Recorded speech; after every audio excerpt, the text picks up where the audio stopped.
ചാർധാം യാത്രയുടെ രണ്ടാം ദിവസമായ ഇന്ന് നമ്മൾ പീപ്പിൾ കോട്ടിൽ നിന്ന് ബദ്രിനാഥിലേക്ക് പോകുന്ന യാത്രാ ദൃശ്യങ്ങളാണ് നിങ്ങൾ കാണുന്നത്.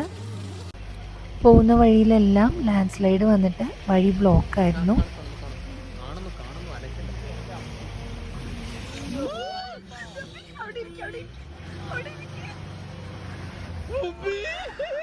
ചുറ്റും നല്ല ഭംഗിയുള്ള കാഴ്ചകളുണ്ടെങ്കിലും പോകുന്ന വഴി നല്ല ദുർഘടം പിടിച്ചത് തന്നെയായിരുന്നു കേട്ടോ.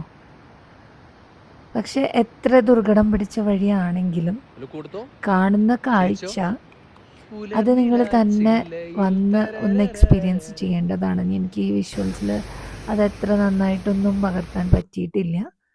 നിങ്ങൾ ലൈഫിൽ എപ്പോഴെങ്കിലും ഒരിക്കലെങ്കിലും വരേണ്ട ഒരു സ്ഥലമാണ് കേട്ടോ അത്, ഹിമാലയാസ്.